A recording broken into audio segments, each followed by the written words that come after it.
Hi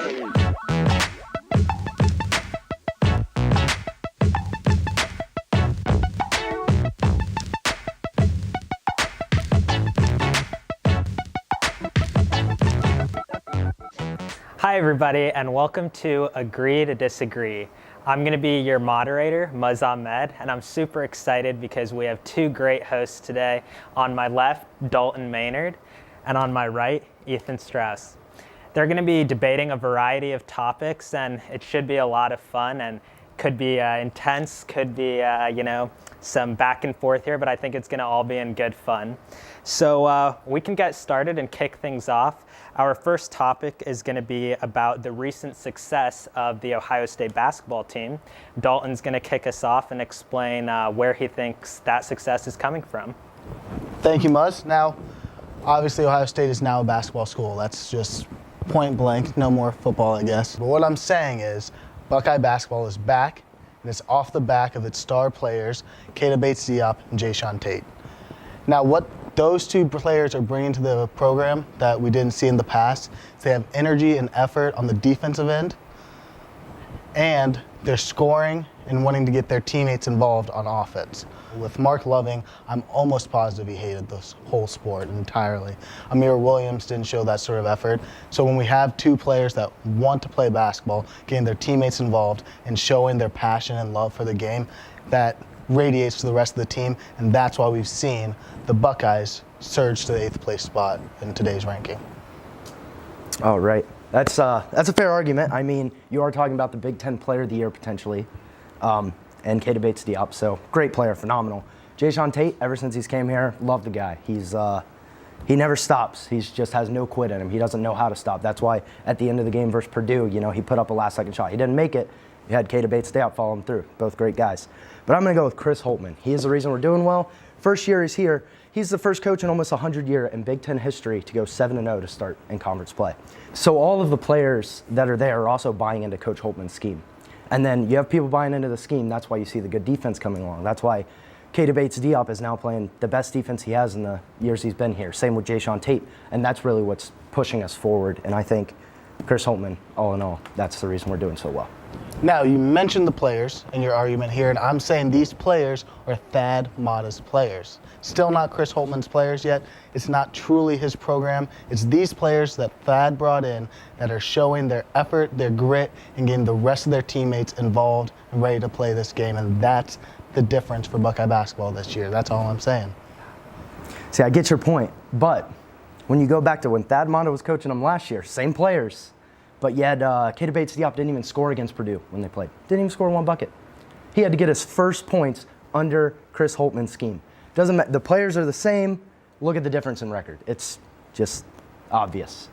All right, well, I wish we could keep it going all day long, but I think I'm going to have to give that first round to Ethan. I'm a really big fan about the coaches and the scheme, and I think you did a great job highlighting those points. But hey, don't worry, guys. There's a lot of fun to be had, and let's keep it rolling. Let's move to the next round, which we're going to stick on the topic of basketball here, but professional basketball. The topic here is going to be, with all the recent trades in the NBA, specifically with the Cavaliers, which trade do you guys believe will be the most beneficial for the Cavs in the long run? I'm going to say the biggest problem the Cavs had was that they had the locker room issue, and it was Isaiah Thomas and Jay Crowder. We accomplished trading both of them. So I think both of the big trades that we had, you can't really go wrong in saying either way.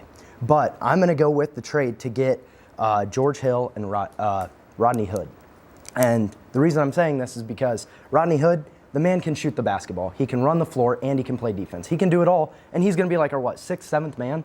It's awesome. And then we also acquired a new point guard who put up better numbers than I think Isaiah Thomas has the whole season with the Cavs. So for that, yeah, I think that's the reason that's the better trade.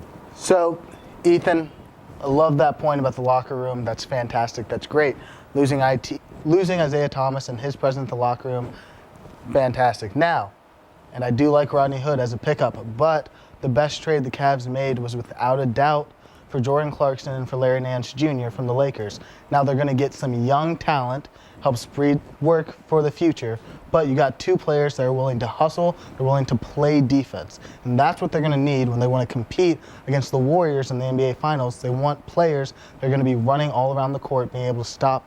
You have a point guard that might not be able to stop Steph Curry, but can at least hang with Steph Curry, give him some work on the defensive end. We got a power forward that's going to be able to shut down Draymond Green, and then we have Kevin Love being able to do more of his thing on the offensive end because of Larry Nance Jr. To Rodney Hood's point, 6'7" shooting guard, fantastic, big guy. Love the trade for him, but for the single trade, the Lakers added more for this team. But by the time we get into June and we're playing either the Warriors, which I don't think it'll be the Warriors, it may very well be the Rockets.